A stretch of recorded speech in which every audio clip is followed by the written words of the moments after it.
ಈ ಬಾರಿ ಮುಂಗಾರು ಮಳೆ ಮುನಿಸಿಕೊಂಡಿದೆ. ಅನ್ನದಾತರು ಕಂಗಾಲಾಗ್ತಾ ಇದ್ದಾರೆ. ಮಳೆರಾಯನ ಒಲಿಸಿಕೊಳ್ಳೋದಕ್ಕೆ ದೇವರಿಗೆ ವಿಶೇಷ ಪೂಜೆಯನ್ನ ಮಾಡೋಕೆ ಆರಂಭ ಮಾಡಿದ್ದಾರೆ ರೈತರು. ಮುಂಗಾರು ಮಳೆ ಮುನಿಸು ಅನ್ನದಾತರನ್ನ ಕಂಗಾಲಾಗುವಂತೆ ಮಾಡಿದೆ. ಮಳೆರಾಯನನ್ನ ಒಲಿಸಿಕೊಳ್ಳೋದಕ್ಕೆ ದೇವರಿಗೆ ವಿಶೇಷ ಪೂಜೆ ಮಾಡೋದಕ್ಕೆ ಆರಂಭ ಮಾಡಿಬಿಟ್ಟಿದ್ದಾರೆ. ಆದಿಶಕ್ತಿ ದೇವಸ್ಥಾನದಲ್ಲಿ ಅಂಬಲಿ ಪೂಜೆ ಶುರುವಾಗಿದೆ. ದರೆ ತಂಪಾಗಿಸೋದಕ್ಕೆ ದೇವಿಯ ಮುಂದೆ ಕಣ್ಣೀರಿಡ್ತಾ ಇದ್ದಾರೆ ಸ್ಥಳೀಯರು.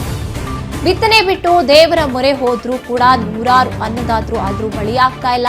ಧಾರವಾಡದ ವಿದ್ಯಾನಗರಿ ಸಾಂಪ್ರದಾಯಿಕ ಮಳೆ ಪೂಜೆ ನಡೀತಾ ಇರುವಂತದ್ದು ಅಲ್ಲಿ ನಾವು ನೋಡ್ತಾ ಇದ್ದೀವಿ. ಇತ್ತೀಚೆಗೆ ಹಿಂದಿನಿಂದಲೂ ಕೂಡ ಹಾಗೆ ಹೇಳ್ತಾ ಹೋದ್ರು, ಕಪ್ಪೆ ಮದುವೆ ಮಾಡಿಸೋದು ಅದು ಮಳೆಯಾಗುತ್ತೆ ಅನ್ನುವಂತ ನಂಬಿಕೆ. ಈಗ ಅದೇ ಒಂದು ನಂಬಿಕೆಗೆ ಮೊರೆ ಹೋಗ್ತಾ ಇದ್ದಾರೆ ಜನ.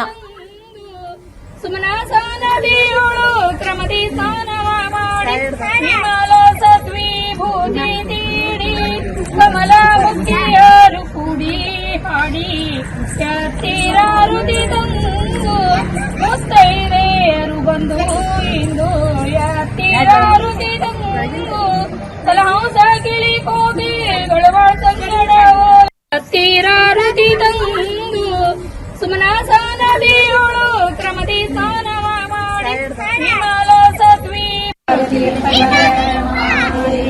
आदिशक्ति माता की जय, मलेराय महाराज की जय, जय मंगलम जय नमः पार्वती